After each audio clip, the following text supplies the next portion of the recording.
Et pour en parler, nous sommes en direct avec Aurélien Devernois, notre correspondant à Paris. Bonsoir Aurélien, merci d'être avec nous. Bonsoir Émilie, bonsoir à tous. Souvenons-nous, n'oublions pas, voilà notamment ce qu'a demandé le président français en s'adressant aux dirigeants présents à cette cérémonie dans un discours chargé de messages, Aurélien. Oui, en effet, Emmanuel Macron a notamment fait plusieurs allusions très transparentes à la montée des nationalismes qui s'accélèrent depuis plusieurs années. On l'a entendu dans le sujet précédent, le président français a notamment dit que le nationalisme, c'est l'exact opposé, la trahison même du patriotisme, et c'est quasi directement à Donald Trump que cette phrase a été adressée, alors que le président américain a revendiqué plusieurs fois ces dernières semaines son nationalisme, justement.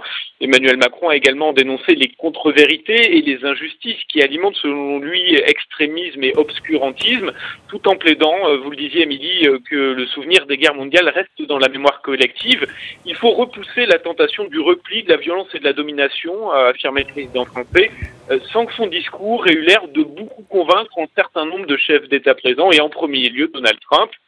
Cet après-midi, lors du premier forum pour la paix, Emmanuel Macron est même apparu encore plus pessimiste en revenant sur la présence de ces quelques 80 chefs d'État et de gouvernement ce matin à Paris et de la photo de famille prise à cette occasion.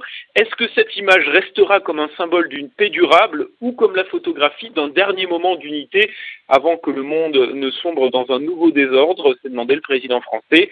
Et il est vrai que ce week-end de commémoration a davantage semblé acter les dissensions actuelles. On pense notamment à l'absence aujourd'hui de la chef du gouvernement britannique, Theresa May, que la perspective d'un monde apaisé. Et parmi ces dissensions, celles entre l'Europe et les États-Unis sont en train de s'aggraver, Aurélien. Oui, tout à fait. Et alors, il faut savoir que la prise de distance des États-Unis avec l'Europe, son allié historique, n'a pas débuté avec Donald Trump. Barack Obama avait, durant ses 8 ans de présidence, à plusieurs reprises, clairement affiché sa volonté d'orienter les intérêts américains davantage vers l'Asie et l'Amérique latine. Mais disons que c'était fait de manière courtoise, ce qui n'est plus le cas. Nos intérêts d'abord et qu'importe les autres, a d'ailleurs ironisé Emmanuel Macron lors de son discours ce matin.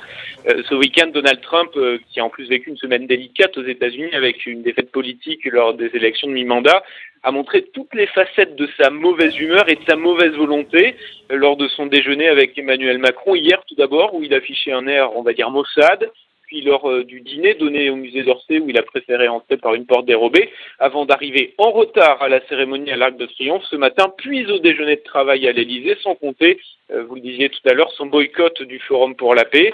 D'ailleurs, lors de la manifestation qui se tenait cet après-midi place de la République à Paris, où je me suis rendu, les critiques étaient largement concentrées sur Donald Trump. J'ai notamment croisé des Américaines qui m'ont fait part de leur colère face au peu d'engagement de leur président dans ces commémorations, alors que 116 000 soldats américains tout de même sont morts lors de la Première Guerre mondiale. À noter toutefois que Donald Trump s'est rendu quand même cet après-midi au cimetière de Suresnes en région parisienne où 1500 de ses soldats sont enterrés. Des critiques en effet qui ont été prises par un manque de respect par certaines personnes présentes. Merci beaucoup Aurélien Devernois pour toutes ces précisions. Je rappelle que vous étiez en direct avec nous depuis Paris.